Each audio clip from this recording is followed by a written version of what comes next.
students, how are you? Students, yesterday I explained the third part of the lesson, and in that part I was telling you that Aram, the narrator of the story, framed a new definition of stealing because of his interest in horse riding. Now I am going to explain the next part of the lesson. Let me put on some clothes, I said. When his cousin Murad, Aram's cousin Murad, offered him to ride the horse, and he also advised him to get out of the room as soon as possible. Then Aram requested him to let him put on some clothes. Then he would come out.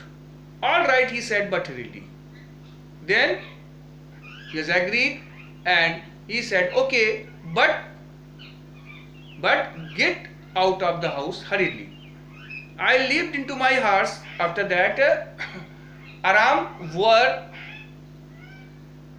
his clothes hurriedly. I jumped down to the yard from the window and leaped up onto the horse behind my cousin Murad.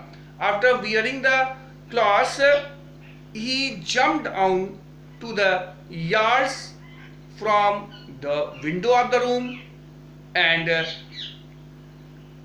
sat at the back of the horse just behind his cousin Murad. That year we lived at the edge of the town on Walnut Avenue. Aram is saying that year they were living at the edge of the town on Walnut Avenue because Aram belonged to a Garagulanian family, and Garagulanian family never used to construct its permanent house, and they used to construct their temporary houses, and for the period of time they used to live at one place, and another period of time they used to live another place. In this way they remain changed their houses, place of shelters, because Garagulanian tribe family was like the nomads. Behind our house was the country vineyards, orchards, irrigation ditches and country roads. And behind the house of Aram and Murad, there was a vineyard, orchards. Orchards means the area covered with fruit-bearing trees, irrigation ditches and country roads. In less than 3 minutes we were on Olive Avenue, and then the horse began to trot, and they reached Olive Avenue in less than 3 minutes. After that, horse started running with a furious speed. The air was new and lovely to breathe, and fresh and pleasant air was blowing, and it was very lovely to breathe.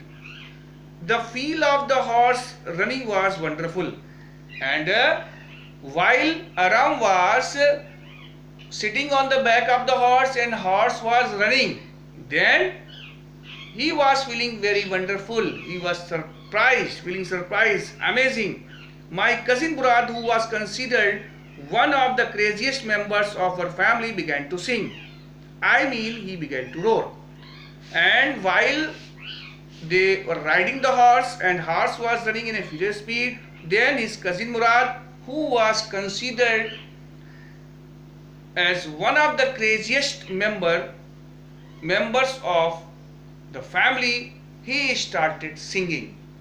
But according to Aram, he was roaring because his voice was rough. But while singing a song, Murad was considering that he was singing in a sweet voice. But according to Aram, he was roaring because Aram considered that his voice was roar.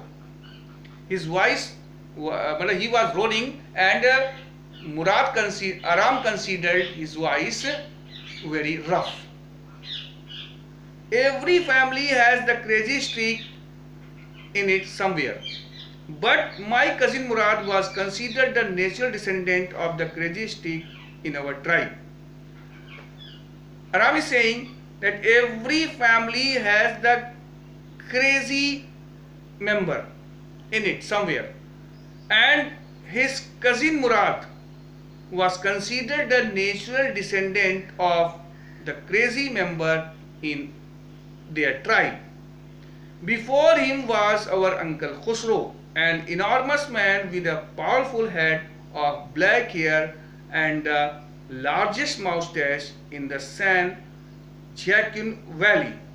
And before Murad, Uncle Khusro was considered as the craziest members, one of the craziest members of the family. And Uncle Khusro was a huge man, a strong person with a powerful head, of black hair, and he had a powerful head with a black hair, and he also had largest moustache, and his moustache was the largest moustache of the area, because nobody in the area had the moustache as large as Uncle Khusro.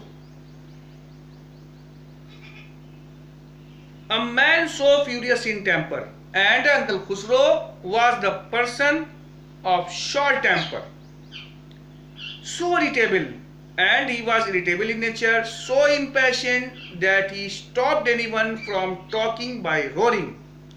And Uncle Khusro was very impatient, so impatient that he never allowed anyone to talk before him. When anyone started talking before him, then he shouted on that person and he stopped that person by shouting, by saying, "It is no harm, pay no attention to it."